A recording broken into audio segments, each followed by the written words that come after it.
Hello and welcome to No Rest for the Weekend, where we go behind the scenes and talk to the creators of independent entertainment. I'm Jason Godbey, and with me in the Rabbit Hole studio today, a very special guest who we met at the Soho International Film Festival. Her short, which is called Washed Out, won Best Short at the festival, so we're very happy to have her here, Miss Alice Boucherie. Hey. Welcome, Alice. Thanks for having me. Bienvenue, bonjour. Merci. Ça va bien? Oui, ça va, merci. Okay. All right, my French is terrible, so that's about the end of my French. That's going to happen. And in case you didn't guess, Alice is from France. We flew her in special. We imported her like some Burgundy for the show. But you're living here now. Yeah, okay. I do live here. You're in Brooklyn. Yeah, I live in Bushwick. Yeah. All right, so not too far a schlep for you. You probably don't know what that word is, because I'm assuming they speak very little Yiddish in France. I have no idea. But anyway, you stay in New York long enough, you'll pick it up. Okay. Anyway, we'll get right into it because there's a lot of ground to cover. So Alice, tell us, what is your origin story? Like, how did you come to filmmaking, and how did this all come about? So, as you said, I'm from France. I was raised in the countryside, and I was surrounded by arts, theater, music, dance. Also, I did a lot of dance. So I was always interested in art, in any kind. And after high school, I just thought about going to a film school, and I was like, why not trying? So I went to Paris, moved to Paris. Went to film school for 3 years, and after that I graduated there and I moved to New York, and here I am. Wow, so you moved to New York right after film school. Yeah, right after. And you work now, you're a director and a writer, but you also work in the camera department, and you've actually worked as a DP. Yeah. Okay, cool. So I want to talk about Washed Out, which I saw at the festival. I actually wound up seeing it closing night with that block of shorts. I was very impressed by it. In fact, if you go to our blog, you will see the article that I wrote about the festival, and I do mention Washed Out, and it's a very flattering blurb if I would do say so myself. So how did that short come about? Now, you didn't make that in film school. You made it post-film school? So I made it on the side. I was in film school, I think last year. Yeah. And I wrote it by myself, and I decided to do it, but not with my film school. So I found a producer, and I found a team, created a team from some of my friends from film school and some professionals, and we made it happen. Now, it's a very ambitious short, I have to say, and the production value looks terrific. This is what I wanted to get, because you are crazy young, and I wanted to talk to you about sort of your influences, because a lot of people, and maybe this is not true of people in Europe, but I find a lot of people in America, a lot of artists in America, they don't have a huge lexicon of films. They don't have a deep knowledge of films. But and this could be totally, I'm going to throw this at you, this could be totally unintentionally on your part, and I'm just reading too much into it. But when I saw the movie, I thought about films like Delicatessen. I thought about City of Lost Children, which I believe is the same filmmaker. And also because of the little kid, I got a definite 400 Blows vibe. Stuff like Truffaut. Are you a Nouvelle Vague fan? I'm not a fan of Nouvelle Vague. For sure, Jean-Pierre Jeunet, which is the director of Delicatessen, was a big inspiration. It was here in the very beginning when I was thinking about the whole universe. So yeah, I'm glad you you found it by yourself. Well, the one where I noticed that especially the Delicatessen, because for those of you who don't know, Delicatessen is a wonderful French film by, say his name again? Jean-Pierre Jeunet. See, she says it much better than I do, so I'm gonna have her I'm gonna just make her say all the French words. He's also the director of Amélie. Amélie, yes, he also did Amélie. A lot of people know this and one. Did he do City of Lost Children as well? Yes, okay. So he has a very particular style, a very stylish filmmaker. And what I got from your piece were the two parents. They seemed like they could have stepped right out of a Genet film. Also, maybe a little Terry Gilliam in Maybe there a too. little bit. Yeah, you're close. But so what was the inspiration behind it? Like, first of all, tell us, what is the film about? Like, give us the log line of the film, or tell us about it. So the film is about this little boy, Arsène. He is around like 7 years old, and he's struggling with very violent parents, and he's gonna find a way to escape this violence and fight it again by becoming friend with the washing machine. What is the title of the movie in French? In French, it's lessivé. And what does that mean? What is the direct translation? I think it's close to washed out. Okay. In French, it has a double sense, meaning like a double entendre kind of thing? Yeah. Okay. When everything is clean, and also like when someone is tired, you can say I am like je suis I lessivé. see. Okay. Yeah, like basically like I'm hung out to dry, or I'm worn out kind of thing. Maybe. Yeah. Like I'm exhausted. Oh, I'm exhausted. Okay, very Maybe. cool. Yeah, I'm just going to throw out American idioms at you, and you can you can translate. What I thought was particularly impressive about the film were things like the art direction. Yeah. And which it looked like you had a lot of production. I don't know what the budget was on the movie. What can you tell me? Can you talk about that? Like The budget? Yeah. What did you wind up working with, and how many days did you shoot? So we shot this in 6 days, which is very comfortable. And I had an amazing team. Like my DP and art director were amazing. They worked a lot. Everybody in my team was working for free, unfortunately. That helps. Yeah. But they did an amazing job, and I'm very happy we had this prize at Soho Festival because like it puts a little bit of light on their work, and they really, really worked a lot. Our department, we also like created a lot with craft. We went to my house in Brittany and like collected some like a lot of like bed sheets and fabric and stuff like this too. Yeah. There's a lot of there's a visual motif of like water in the movie.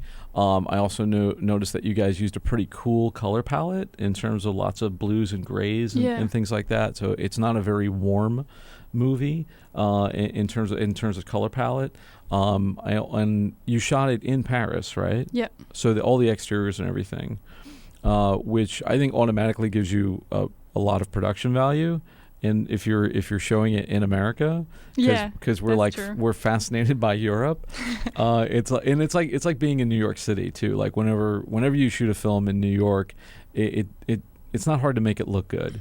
You know, like you can just kind of point the camera and people go, oh wow, you know, it's New York, and you get the oh wow factor with Paris as well, which is really nice. Although as I recall, you didn't go for any landmarks. There's no Eiffel Tower is not in it or anything like that.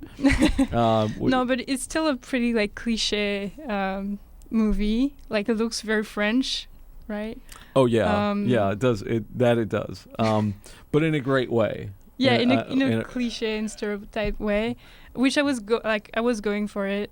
But like when I showed it to my friends in Paris, they were not like. I mean, it's hard to say, but the Parisian streets doesn't look like it anymore. So I had to look for like small streets with the rocks on the floor, and like specific the cobblestone streets that you went for. So that's not all over Paris. No. That's like because when you're an American, anymore. That's what you think Paris looks like all over the place. You know, because if you haven't been there, that's what Paris is. It's the old cobblestone streets and the buildings and so forth. But it's a lovely looking movie, and I was very also impressed by the performances. So you've done something I haven't done, and I might be doing it in the future, and I'm a little bit afraid of it. And that's you work with a child actor. Yeah. And you said this little boy he's wonderful in the film. He's like 7, you said? When we shot the film, I think it was 7. Yeah. So how did you work with him? What was your technique of kind of directing him and getting that performance?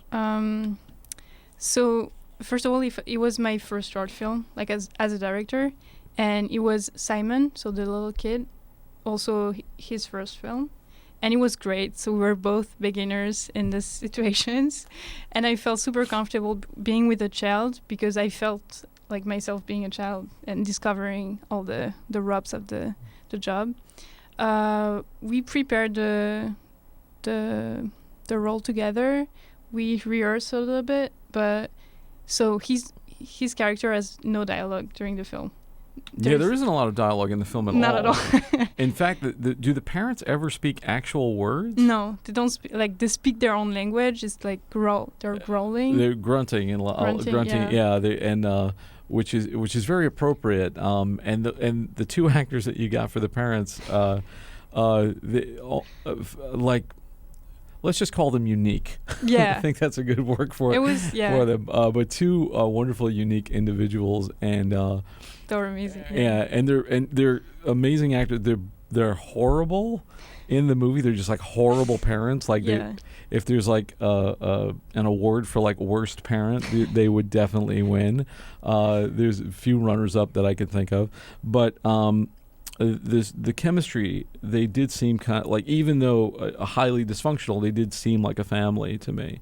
Like you could buy that little boy being their child. And he's wonderful. So like you felt like, we're both in this together, kid. Like we're both growing up in this film thing. Was it the type of thing where he was just he took to it? Like he seems like a natural. He loved it. Like, oh yeah. He really loved being on set. He was his first film as an actor. His parents are also voiceover actors, so he was like kind of used to the language, but still it was a pretty new experience for him. He really loved it. Like every time I was talking to him and giving directions, I took like metaphors or references that he liked. For example, he loved Harry Potter. Okay. So I used it a lot because Harry Potter. I don't know how you say it. If you have a vulgar American accent, it's Harry Potter. But yeah, you're doing it. You're doing just fine. You're doing just fine. So he's like. We don't need an interpreter for you on the show. But he liked Harry Potter. Yeah, a lot. Well, that's a pretty good thing because Harry's the boy who lives in the cupboard under the stairs. Exactly. So like I used it a lot. Oh yeah, perfect. Yes, perfect. I love it. Yeah, and Harry Potter. That's a perfect analogy. Yeah. And you said the movie took 6 days to shoot. There's some. Is it fair to say are they special? Would you call them special effects? Because there's like a water sequence in it. Yeah, I didn't count this in the 6 days. We did a reshoot for this like a few hours. I think a month after. How did you shoot that? It was kind of complicated to find it, but we shot in a swimming pool, a private swimming pool inside of a house, and it was actually the water was like this low. I don't know if you can see it, but just it was very low. Just so a couple, like the water itself is very shallow. Maybe 4 foot.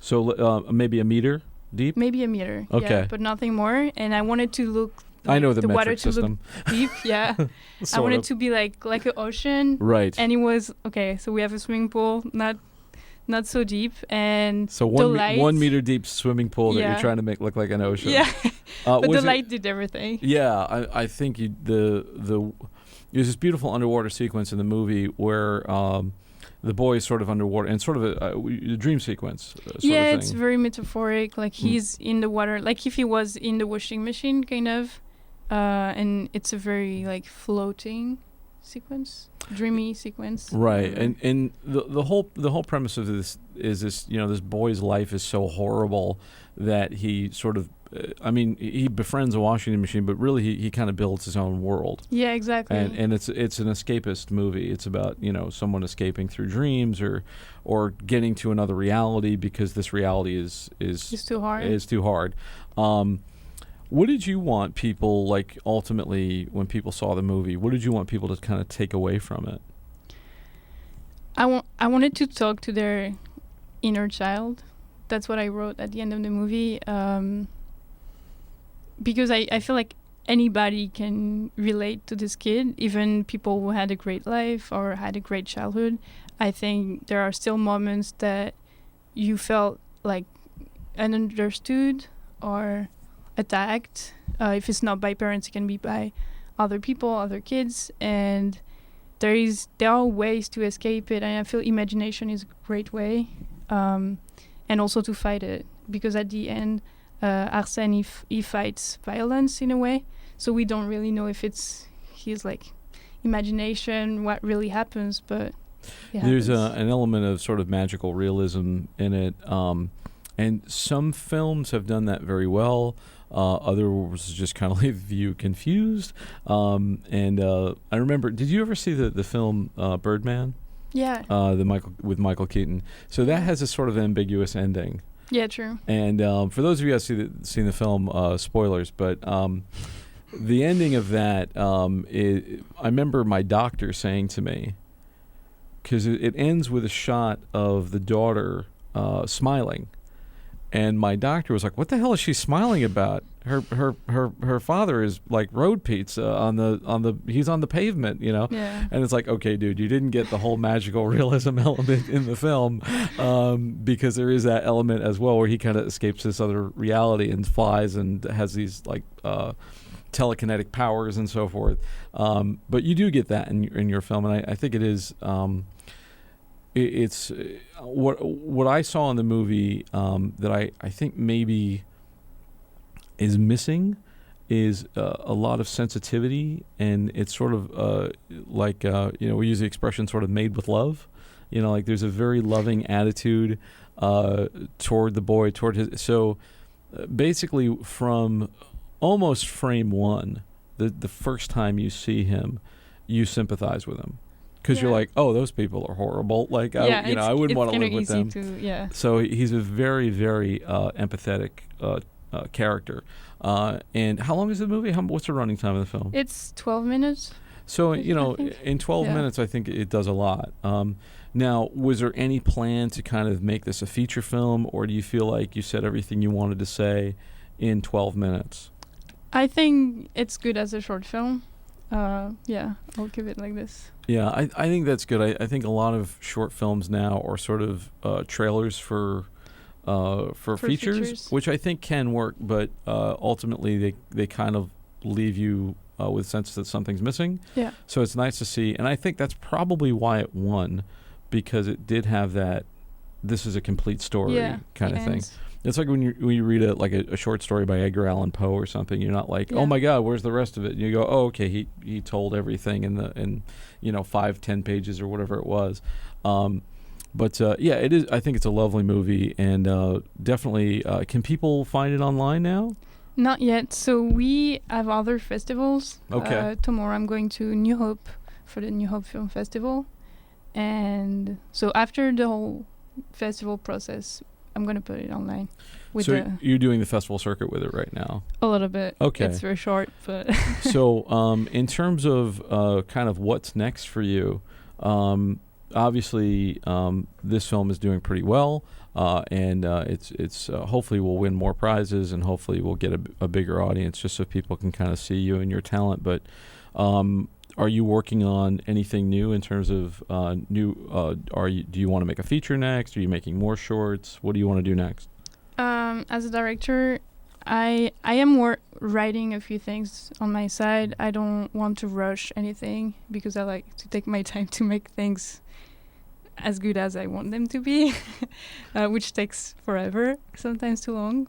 But I'm writing a few things, maybe a documentary next winter. I'm thinking about it, yeah. You touched on something that I think a lot of present filmmakers don't realize. It's like when you want to make a movie, it takes time. And, things like fundraising are part of that process.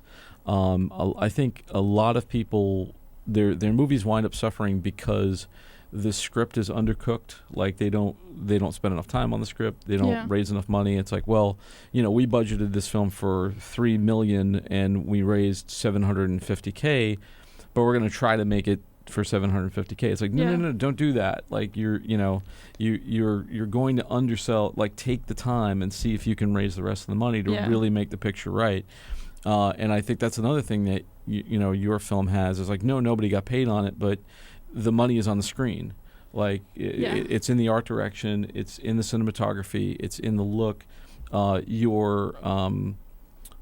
the production value is there, and that's what is missing, I think, in a lot of short films, a lot of productions, that they don't take the time to do those things. And it's kind of like, I don't have the money, but I want to do this. And I've been there myself, and it's painful, because it's just like, no, I want to be able to tell this story. And people have this like, well, I have, we're being shooting on digital, so I should be able to do it like that, and it'll be super cheap. It's not really. Digital, yes, it's cheaper than if you were shooting on film, and I've done both. I don't recommend, shooting on 35 millimeter if you're on a budget, because a lot of your money will go to that. But yes, but you still need all the same stuff, and it really doesn't matter what camera you're shooting on. It's what's in front of it. Yeah. And it's getting good performances and good art direction and costume design and all of those things that make a movie look like a movie. Which I don't know. I'm not sure if that sort of thing is getting into the young generation of American film students. And I think also a lot of people just aren't going to film school here. Like, they're like watching YouTube tutorials. Yeah, I mean, it's fine to learn also, by yourself. I mean, you can always watch this show or listen to this show, and you'll learn a lot.